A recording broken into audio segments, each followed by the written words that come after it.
So this Rogers Creek is wide open, it's frozen solid. Sure. And this one's flowing all year round, same way. Look at the gradient. You do have gradient in this Yeah. thing. So that spawning gravel mix I was talking about, I would just take buckets, I would over excavate here, and then I would backfill it with that pea gravel and gradient stone mix. I would put that in here, and then what I would do is I would, because it's an outside bed, I would actually build a log jam cover here. I always tend to over excavate, because if you dump it on top, you're making it shallower. Yeah. Right? Yeah. Back out and move back down. Yep. The little guys will spend a year in here, Yep. and then they'll back down. Yep.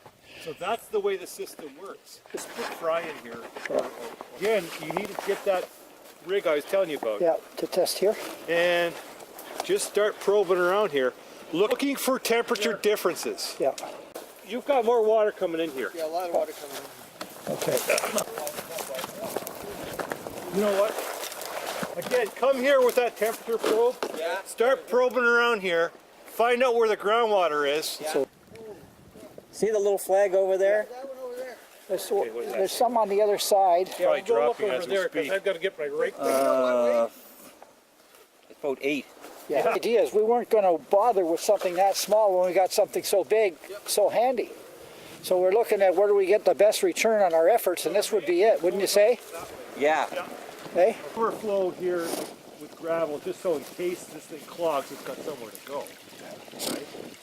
Then you just run that pipe down. Dig, well, you bury it actually. You can dig this out. Yeah. Bury that pipe. It's a solid pipe, right? Yep. Take it right down to the creek. Yep. Okay? So it's going to be sticking out 3 feet sort of thing? It's going to be sticking out 3 feet, and what you're going to do to test it to see if it's working is before you put the actual perforated pipe in, you're going to want to hold that thing, and you're going to hopefully see water gushing up. Yep. You're going to want to head. Yep. And your test is, you know you've done it right, you know you've captured the water when you're down here and you turn that pipe up and it's squirting up about 2 feet, because it will. Really? It will. I bet it's higher than that on that spring.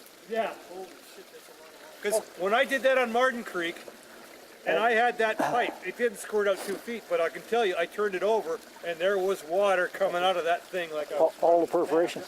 So then we would put the pipe in a trough down here. And this is the perfect spot. You basically, you could build that you make it thing all the 10 way feet down long, there. yeah. You could make it all the way down. Yep. And cover it with Perforated 4-inch going. great. Is you would dig a trench here. You'd over dig it. Uh-huh. So you dig a pool. Oh, I would say 1.5, 2 feet. Yeah. Uh-huh. 2 at least, because you want it as deep as you can, maybe 2 feet. How wide? Oh, you want it probably 3 feet. 2.5, 3 feet wide. Okay. So you dig a big trench here. Yeah. Then Do we cap the end of the 4-inch? You have to cap hang on. it. So then you would take that trench and you would backfill it with maybe 6 inches of gravel, just so that you've got a Support, base to yeah. lay that other. No mud going to go in the pipe. Exact same stuff as you have down below. Yeah. Yep. Same size. Yeah. Same size. Then you take that pipe. You get a T intersection, and you got that perforated pipe now. Yeah. And I would cap that in, and I would cap that in. Now you could drill some holes in it. It doesn't matter if it's solid or perforated. And then you would stick it in there. You would throw it that pipe, not throw it, but you would place that pipe in that trench that you just dug. With the gravel. And then that has a little bit of gravel. Yeah. Because you want it sitting on gravel and not mud. Hey. I took a 1/4-inch drill and I did some extra drilling in it. Yeah. Okay. Doesn't matter. But you want this thing, if it's a really long one, I wouldn't drill any extra holes because you want that water to get all the way to the end. Yep. Yeah. Gotcha. Otherwise, if you drill all the holes here, Yep. the water all come out here and it won't come out here. Yep. Now, is there any advantage, Larry, to having less length and double the pipe? Yeah, you could do it that way too. What I did, I You got a actually, lot of water. Well, I think what what I you did on mine, I actually built a T and I had it coming either way. So rather than go all that way, you Well, could actually well you wouldn't want to build go. a T here you and wouldn't- build it. I wouldn't go I would only make it 6 or 7 feet long. And that would be fry cover. So what I would do is use your machines or your Christmas trees or whatever, Yeah. brush, and build a brush deflector here. Yeah. That brush deflector will act as fry cover too. Yep. Yeah. Okay. Yeah. Bill told us Because that. in the back of the cover structure, there'll be all these twigs and stuff sticking out. Yep. The fry will use that. So if you started up here, right about there, and just started putting in Christmas trees or bundled machines or whatever along here, the fry will use all that stuff. Yeah. And then you'll also get the deflector action here Yeah. to divert some of that flow in here. Okay. Good. Now with a stream like this, it doesn't flood a lot, I assume. No. Right?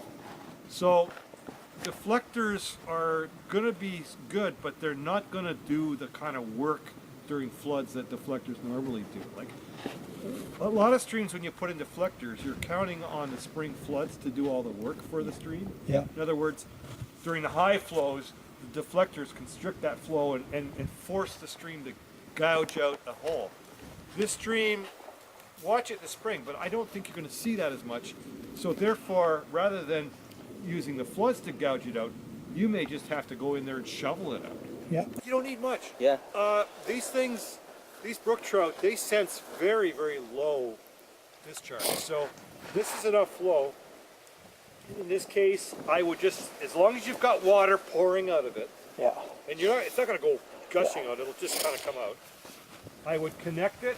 Once you know that, I would connect it to the perforated pipe. I would keep that perforated pipe only about 3 feet long. They're not gonna go anywhere.